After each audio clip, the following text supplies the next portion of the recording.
It started the way these things always do, with silence, but not the kind of silence you get in the middle of the night, not the peaceful kind. This was something else, heavier, like the world had stopped breathing, like the house had swallowed sound whole, and in that thick, unnatural stillness, the whispers began. The house had been empty for years. The listing said 5, but locals knew it had sat untouched for nearly 10. Old place just off Larchmont Drive, tucked behind overgrown hedges, with ivy strangling the porch railings and windows covered in grime. To most, it looked haunted. To Marla, it looked like a second chance. She was 34, fresh out of a toxic marriage and even fresher out of a downtown apartment that smelled like mildew and regret. The house was a steal. She didn't care about history or disclosures. She wanted quiet, space, a place to start over. She got all 3. At first, the first few days were uneventful. She unpacked, cleaned, made lists, the kind of focused, numb organizing that fills the empty hours after big life changes. She even liked the creaks in the floor. They made the house feel alive. But on the 3rd night, something shifted. It was late, just after 2 in the morning, when she woke up. No dream, no sound, just a cold that felt intentional. It wasn't the temperature, it was in the air, a stillness pressing in around her. She sat up slowly. Her room was dim, lit only by a sliver of streetlight sneaking past the curtains. And then she heard it, a tapping, software.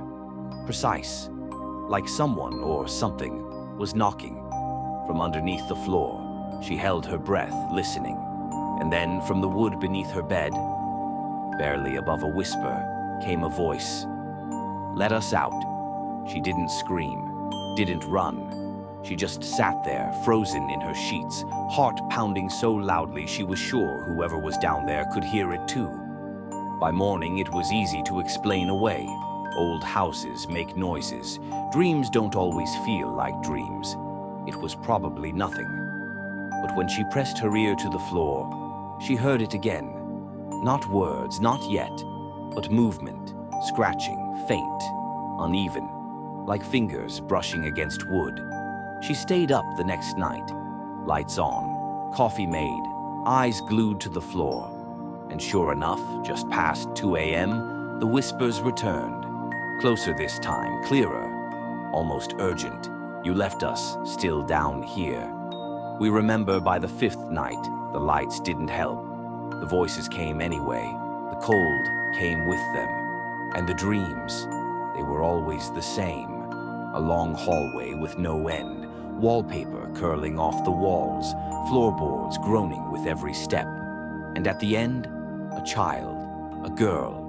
She stood still, face shadowed, mouth closed, but Marla could still hear her, whispering. She stopped sleeping. Her skin felt thinner every day.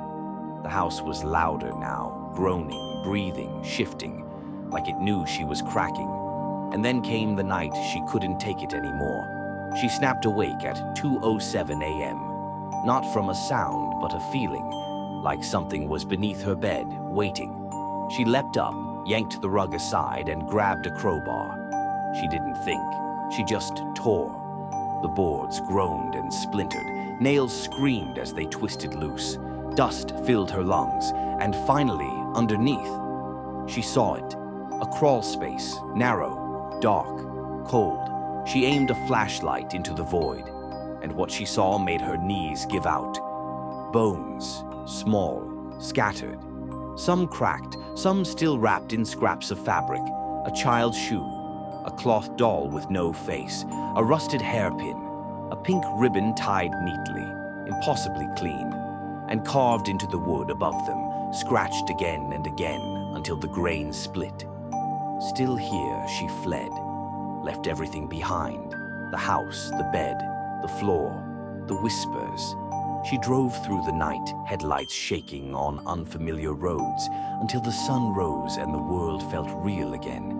But the whispers followed. A week later, the first voicemail came. No caller ID, no voice, just static. Then another, and another. She stopped answering her phone. But late one night, curiosity or guilt or something in between, she listened, turned the volume all the way up, and there, buried beneath the hiss and crackle, she heard it. Come back. We never left. We're still waiting beneath the floorboards.